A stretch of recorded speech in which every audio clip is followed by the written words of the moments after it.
داستان ایمان فروشوں کی قسط نمبر 306۔ وہ اکیلا تھا، سنتری زیادہ تھے، وہ ان سے آزاد نہ ہو سکا، مگر اس کوشش میں اس کی سفید داڑھی اتر کر گر پڑی۔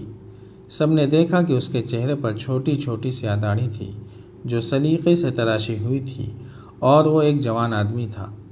سفید داڑھی مصنوعی تھی۔ اسے پکڑ کر اس جگہ لے گئے جہاں اس نے ایک سنتری کو خنجر کے 2 وار کر کے مار ڈالا تھا۔ مشعل کی روشنی میں سب نے دیکھا کہ وہ کوئی سنتری نہیں بلکہ اسی آدمی کا ساتھی تھا۔ وہ مر چکا تھا۔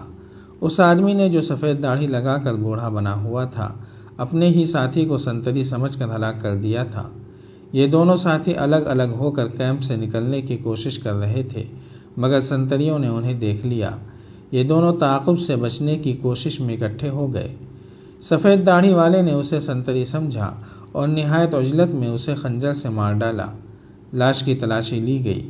اس کے کپڑوں کے اندر سے خنجر برآمد ہوا۔ ان کے اونٹ پر جو سامان تھا وہ کھول کر دیکھا گیا تو کوئی سامان نہیں تھا۔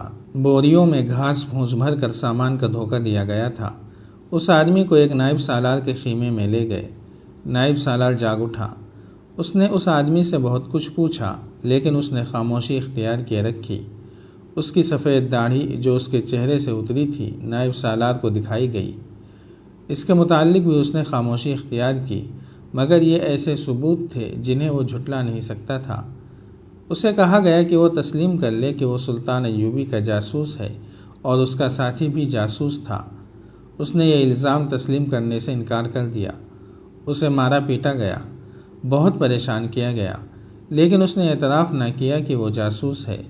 رات گزر گئی۔ صبح اسے مظفر الدین کے سامنے لے جایا گیا اور اسے رات کا واقعہ سنایا گیا۔ اس کی مصنوعی داڑھی اور اس کے اونٹ کا سامان بھی مظفر الدین کے آگے رکھا گیا۔ علی بن سفیان کے شاگرد ہو یا حسن بن عبداللہ کے؟ مظفر الدین نے اس سے پوچھا۔ میں ان دونوں میں سے کسی کو نہیں جانتا، ملزم نے جواب دیا۔ میں جانتا ہوں ان دونوں کو، مظفر الدین نے کہا۔ میں سلطان صلاح الدین ایوبی کا شاگرد ہوں۔ استاد اپنے شاگرد کو دھوکہ نہیں دے سکتا۔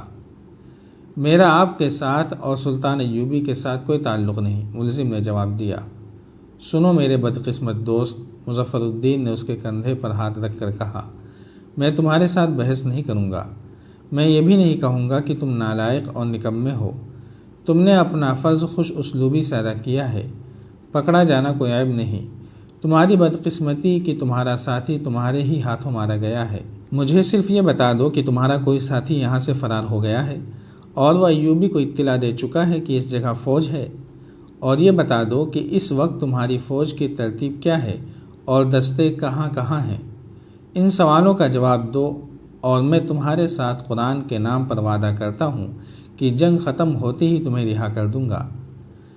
اس وقت تک پوری عزت سے تمہیں اپنے پاس رکھوں گا۔ مجھے آپ کی قسم پر اعتبار نہیں، ملزم نے کہا، کیونکہ آپ قرآن سے منحرف ہو چکے ہیں۔ کیا میں مسلمان نہیں؟ مظفر الدین نے تحمل سے کہا۔ آپ یقیناً مسلمان ہیں، ملزم نے جواب دیا، لیکن آپ قرآن کے نہیں، صلیب کے وفادار ہیں۔ میں اپنی توہین اس شرط پر برداشت کر لوں گا کہ میں نے جو پوچھا ہے وہ مجھے بتا دو، مظفر الدین نے کہا۔ تمہاری جان میرے ہاتھ میں ہے۔ آپ خدا کے ہاتھ سے میری جان نہیں چھین سکتے، ملزم نے کہا۔ آپ ہماری فوج میں رہ چکے ہیں۔ آپ کو اچھی طرح معلوم ہے کہ ہماری فوج کا ہر سپاہی اپنی جان خدا کے سپرد کر چکا ہے۔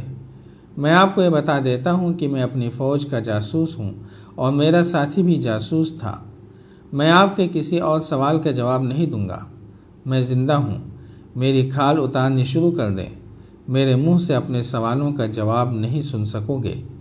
اور میں آپ کو یہ بھی بتا دیتا ہوں کہ شکست آپ کے مقدر میں لکھ دی گئی ہے۔ اس کے ٹخنوں میں رسی ڈالو اور اس درخت کے ساتھ الٹا لٹکا دو۔ مظفر الدین نے ایک درخت کی طرف اشارہ کر کے حکم دیا اور اپنے خیمے میں چلا گیا۔ وہ دونوں ابھی تک نہیں آئے، حسن بن عبداللہ سلطان ایوبی سے کہہ رہا تھا۔ ان کے پکڑے جانے کا تو کوئی خطرہ نہیں تھا۔ ہمارے جاسوسوں کو یہاں پکڑنے والا کون ہے؟ انہیں بہت دور بھی نہیں جانا تھا۔ ہو سکتا ہے وہ پکڑے گئے ہوں، سلطان ایوبی نے کہا۔ وہ جو صبح کے گئے ہوئے شام کے بعد تک نہیں آئے، وہ پکڑے گئے ہوں گے۔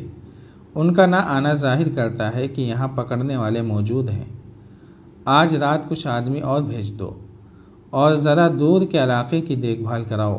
وہ انہی دونوں جاسوسوں کے متعلق بات کر رہے تھے۔ سلطان ایوبی نے ہمیشہ اپنے جاسوسی کے نظام پر بھروسہ کیا اور دشمن کو اسی نظام کی رہنمائی میں ناکوں چنے چبوائے تھے، مگر اب اس کا یہ نظام اس کے لیے بیکار ہوتا جا رہا تھا۔ اس کی وجہ یہ تھی کہ اس کا مد مقابل اس کا شاگرد مظفر الدین تھا۔ گزشتہ رات سلطان ایوبی کے ایک جاسوس کی لاش ترکمان سے کچھ دور ویرانے میں پڑی ملی تھی۔ اس کے پہلو میں تیر اترا ہوا تھا۔ مظفر الدین نے اپنے نائب سالاروں سے کہا تھا، اگر تم صلاح الدین ایوبی کے جاسوسوں کے خلاف اقدام کر سکو تو وہ اندھا اور بہرا ہو جائے، پھر تم اسے شکست دینے کی سوچ سکتے ہو۔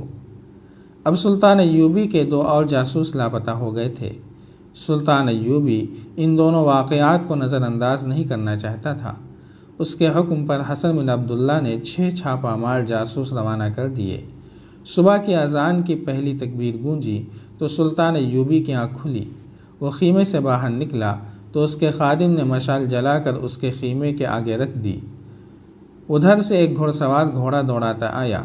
سلطان ایوبی کے سامنے رک کر وہ گھوڑے سے اترا اور کہا، سلطان کا اقبال بلند ہو، اپنے دائیں پہلو کے علاقے کے سامنے کسی فوج کی حرکت سنی گئی ہے۔ دیکھ بھال کے لیے 2 آدمی آگے گئے تھے، انہوں نے تصدیق کی ہے کہ فوج آ رہی ہے۔ سلطان ایوبی نے مرکزی کمان کے سالاروں کے نام لے کر کہا کہ انہیں فوراً بلاؤ۔ وہ زمین پر بیٹھ گیا اور تیمم کیا۔ اس کے پاس وضو کے لیے وقت نہیں تھا۔ وہیں قبلہ رو ہو کر اس نے مصلے بچھائے بغیر نماز پڑھی، مختصر الفاظ میں دعا مانگی اور اپنا گھوڑا منگوایا۔ یہ مظفر الدین کے سوا اور کوئی نہیں ہو سکتا۔ سلطان ایوبی نے اپنے سالاروں سے کہا، یہ صلیبی نہیں ہو سکتے، ان کے آنے کی سمت یہ نہیں ہو سکتی۔ اگر یہ اطلاع صحیح ہے کہ دشمن ہمارے دائیں پہلو کے دستوں کے سامنے اور دائیں سے آ رہا ہے تو خیال رکھنا یہ 2 طرفہ حملہ ہوگا۔ اپنے کسی دستے کو پیچھے نہ ہٹنے دینا۔ پیچھے 1500 قبروں کے گڑھے ہیں، تمام لاشوں کو ابھی دفن نہیں کیا گیا ہے۔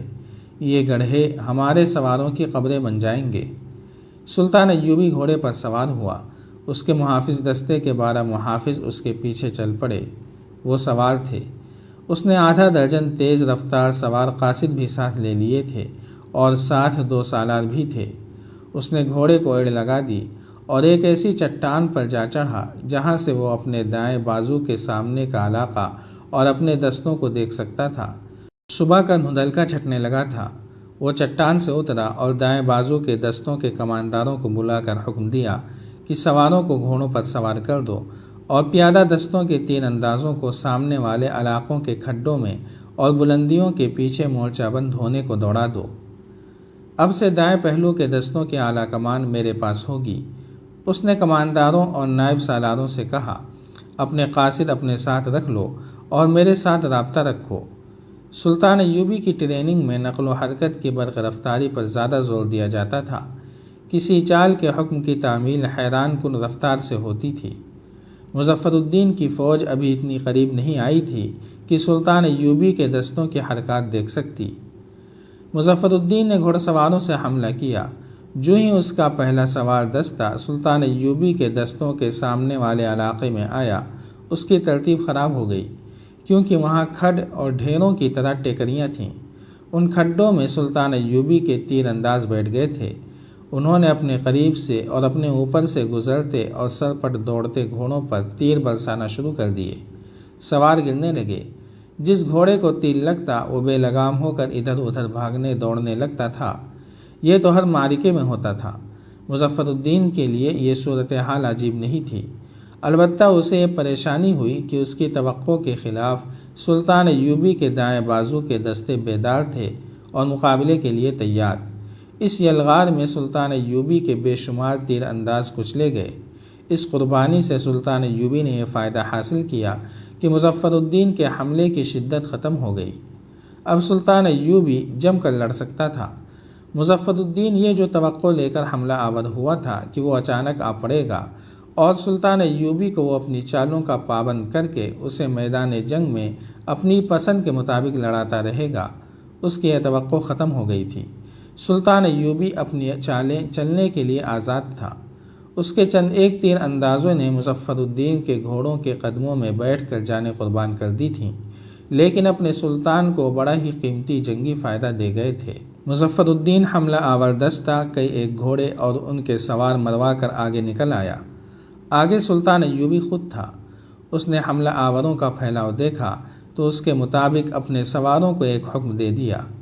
حملہ آور قریب آئے تو سلطان ایوبی کے بائیں سواروں نے گھوڑے بائیں کو موڑے اور ایڑ لگا دی۔ دائیں کے سواروں نے بھی ایسا ہی کیا۔ حملہ آوروں کے سامنے کوئی مزاحمت نہ رہی۔ مزاحمت کرنے والے دائیں اور بائیں بھاگ گئے تھے۔ حملہ آوروں کے کچھ گھوڑے دائیں کو مڑے، کچھ بائیں کو، زیادہ تر ناک کی سیدھ میں چلے آئے۔ سلطان ایوبی کے دائیں بائیں کو بھاگنے والے سواروں نے اندر کو گھوڑے موڑے۔ اب حملہ آوروں کے گھوڑوں کے پہلو ان کے سامنے تھے۔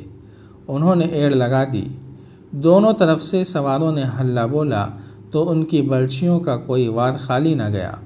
حملہ آور تو آگے کو دوڑے جا رہے تھے، وہ اپنے پہلوؤں کی حفاظت کرنے کے قابل ہی نہیں تھے۔ جاری ہے۔ اگر آپ کو یہ قسط وار سلسلہ پسند آ رہا ہے تو لائک، شیئر اور کمنٹ کے ذریعے ہماری حوصلہ افزائی کریں۔ جزاک اللہ خیرا۔